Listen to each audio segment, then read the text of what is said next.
Assalamu alaikum viewers, this is Sabit and welcome back to another videos. আমরা যারা YouTube বা বিভিন্ন প্ল্যাটফর্মে বিভিন্ন ডিজিটাল কন্টেন্ট নিয়ে কাজ করি, আমাদের প্রত্যেকের জন্যই একটি থাম্বনেলের প্রয়োজন হয়। প্রত্যেকটি কাজের পাওয়ার পয়েন্টের যদি ইউজ করতে চাই, তার স্লাইডগুলোতে প্রথম একটু শিরোনাম দিয়ে শুরু করতে হয়। তেমনই ফেসবুক, ইউটিউব বিভিন্ন জায়গায় আমরা থাম্বনেলের ব্যবহারটা করে থাকি। ইনফ্যাক্ট গ্রাফিক্স ডিজাইনের ক্ষেত্রেও আমরা অনেক সময় বিভিন্ন ধরনের সফটওয়্যার ইউজ করে থাকি। তো আজকে আমি আপনাদের সাথে বেস্ট তিনটি গ্রাফিক্স ডিজাইন বা বলতে পারেন থাম্বনেল মেকিং সফটওয়্যারের সাথে পরিচয় করিয়ে দিব। তো ভিডিওটি আর লেন্থি না করে আপনাদের সাথে পরিচয় করে দিচ্ছি তিনটি সফটওয়্যারের। তো ভিডিও এখনও আমার ইউটিউব চ্যানেলটি সাবস্ক্রাইব না করে থাকেন, অবশ্যই রেড বাটনটিতে ক্লিক করে পাশে থাকা বেল নোটিফিকেশনটি বাজিয়ে দিবেন, লাইক বাটনটিতে হিট করে দিবেন। তো শুরু করা যাক, লেটস স্টার্ট।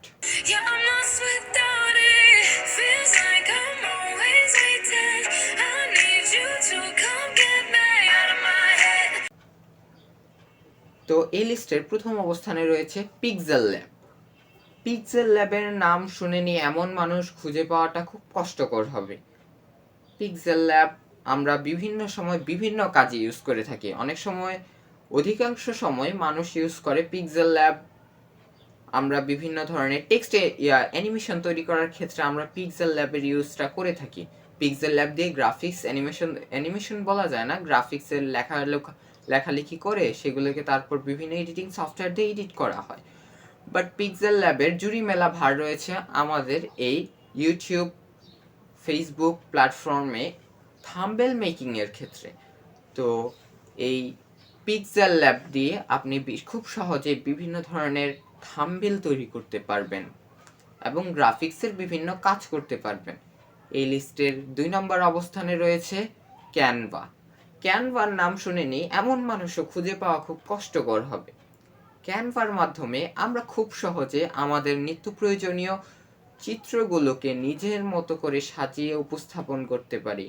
নিজের মনের মাধুরী মিশিয়ে, সাহিত্যের ভাষায় যাকে কি বলা যায়, মনের মাধুরী মিশিয়ে তাকে আমরা উপস্থাপন করি। এই ক্যানভা সফটওয়্যারটি আমাদের বর্তমান সময়ে অনেক জনপ্রিয় ওঠা একটি সফটওয়্যার।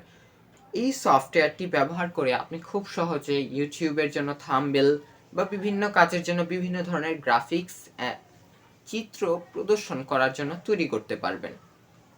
এই লিস্টের 3 নম্বর অবস্থানে রয়েছে পিক্সআর্ট।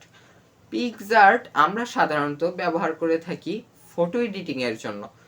তাও আপনারা জানলে অবাক হবেন, আমরা বিভিন্ন সময় এই পিক্সআর্ট ব্যবহার করে খুব সহজে আমাদের জন্য বিভিন্ন ইউটিউব হোক বা ফেসবুক হোক তার জন্য লোগো তৈরি করতে পারি। তারপর এটি ব্যবহার করে আমরা খুব সহজে থাম্বনেলও তৈরি করতে পারি ইউটিউবের জন্য।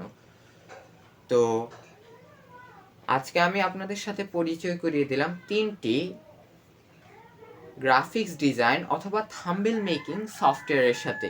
প্রথমটি হচ্ছে পিক্সেলল্যাব, দ্বিতীয়টি হচ্ছে ক্যানভা, 3 নম্বরটি হচ্ছে পিক্সআর্ট। আপনার যদি ভিডিওটি ভালো লেগে থাকে অবশ্যই ভিডিওটিতে লাইক, তারপর চ্যানেলটিকে সাবস্ক্রাইব করে দিবেন। তো সবার শেষে একটি কথা বলবো, আমি এই ভিডিওতে বলা প্রত্যেকটি অ্যাপের লিঙ্ক ডিসক্রিপশন বক্সে দিয়ে দিব, এবং আপনি যদি চান আমি এই তিনটি সফটওয়্যার নিয়ে একটি করে প্লেলিস্ট আকারে ভিডিও আপলোড করি খুঁটিনাটি, তাহলে আপনি এখন এই ভিডিওর কমেন্ট বক্সে কমেন্ট করে দিবেন। তো আজ এই পর্যন্তই। আসসালামু আলাইকুম ওয়া রাহমাতুল্লাহ।